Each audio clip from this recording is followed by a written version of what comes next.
उच्च शिक्षित असून सुद्धा तिला आज इतका दुर्दैवी आणि चीड आणणारा मृत्यू तिचा झालाय आणि याच्यात प्रत्येक ठिकाणी आपल्याला राजकारण होताना दिसतंय। काल जसं मी म्हटलं तिथे पोलीस स्टेशनमध्ये सुद्धा बीडच्या काही लोकांनी मला सांगितलं की एक व्यक्ती येऊन सेटलमेंट करण्याच्या गोष्टी करत होता।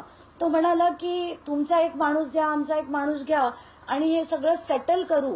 हे सगळं ऐकल्यावर मला अतिशय चीड आली होती आणि त्या मुलीच्या वडिलांना घेऊन मी नायर हॉस्पिटलचे जे डीन आहेत त्यांच्या कार्यालयात जाऊन निवेदन दिलं की हे सगळं जे पोस्टमॉर्टम आहे ते ऑन व्हिडिओग्राफी झालं पाहिजे। म्हणजे तो पंकजा मुंडेचा पीए आहे म्हणून जर हे दाबलं गेलं तर तसं होऊ देणार नाही।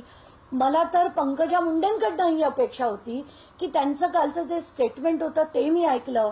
त्याच्यात सरळ लिहिलंय की 6:30 ते 6:45 मध्ये मला ही माहिती मिळाली। मग पंकजाताई तुम्ही त्या कुटुंबाला, जे पालवे कुटुंब होतं, तुमच्याच आडनावाचं कुटुंब होतं, त्या आडनावाच्या कुटुंबाला तुम्ही का मदत केली नाही, का तात्काळ पोलीस स्टेशनमध्ये गेला नाही? ती जी सासरची माणसं होती ती देखील पोलीस स्टेशनमध्येही नव्हती, हॉस्पिटलमध्येही नव्हती। ते सगळं का झालं? ती केवळ आत्महत्या असती ते सगळं झालं नसतं।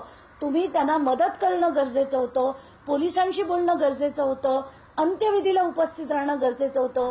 जर तुम्ही लग्नात होतात, पुत्र समान मुलगा होता, जर तो तुमचा पीए होता, तर मग त्याची बायको जेव्हा गेली तुम्ही तिथे का गेला नाहीत? असंख्य प्रश्न आहेत